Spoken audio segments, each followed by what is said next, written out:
Iran और Israel के बीच जारी युद्ध का असर अब जम्मू कश्मीर के आरएसपुरा क्षेत्र के बासमती चावल उत्पादकों और मिल मालिकों पर भी पड़ रहा है। इस क्षेत्र में उगाई गई बासमती की फसल को चावल में तैयार करके खाड़ी देशों में निर्यात किया जाता है, लेकिन युद्ध की वजह से बासमती शिपमेंट रोक दी गई है, जिससे किसानों और मिलर्स को आर्थिक नुकसान और पैसा डूबने का खतरा पैदा हो गया है। 11-12 दिन से जो हम सुन रहे हैं, जो ये वार चल रही है, इस वार के दौरान में हमारे किसान भाई, हमारे जितने भी बिज़नेसमैन हैं, वो जो जिनकी अपनी मिल्स वगैरह है, वो इन सब पर इतना ज़्यादा इम्पैक्ट पड़ा है कि हमारे जितने भी जम्मू कश्मीर के किसान हैं, पंजाब के किसान हैं, हरियाणा के किसान हैं, ये इस टाइम जिन रेट्स पे जिन्होंने फसल खरीदी, आज उन रेट पे इनको फसल आगे बेचने में बहुत मुश्किल आ रही है।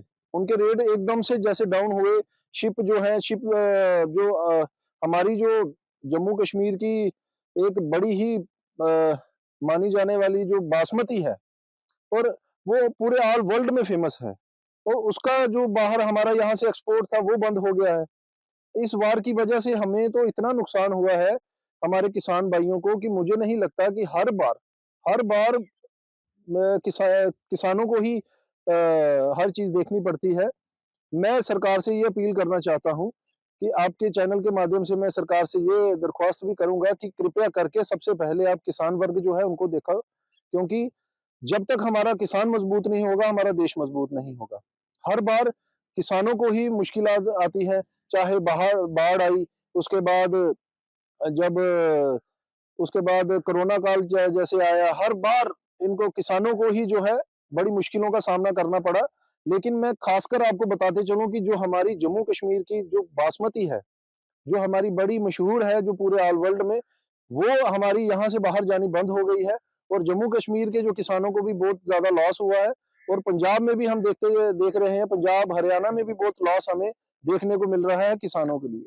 इस जो बाढ़ है उसकी तपिश भारत-पाकिस्तान सीमा की सरहदों तक भी पहुँच रही है। जी, बिल्कुल पहुँच गई है जनाब। देखिए अब आर्थिक हमारे किसान जो है वो जिनको हमने मजबूत करने की कोशिश करनी है, कि हमने अपने किसान मजबूत करने हैं, तो हमारे किसान तो बेचारे, मुझे लग रहा है कि आने वाले वक़्त में तो कोई भी बच्चा अपने जितनी भी ज़मीनें हैं, तो वो मुझे नहीं लगता कि वो रखेंगे, तो वो जो मुझे लग रहा है कि यहाँ से अपनी ज़मीनों को तो बेच के तो आधे तो बच्चे बाहर जा रहे हैं जनाब। देखो जी, हमारी जो रणवीर बासमती है, आरसपुरा की मशहूर बासमती है, ये हमारी एक्सपोर्ट पर ही जिंदा है। हम लोग अगर एक्सपोर्ट ना हो तो हमें इधर पूरा रेट मिल नहीं सकता। अब जब का ये ईरान के साथ युद्ध लगा हुआ है, तो बासमती का जो हमारी शिपमेंट थी वो रुक गई है।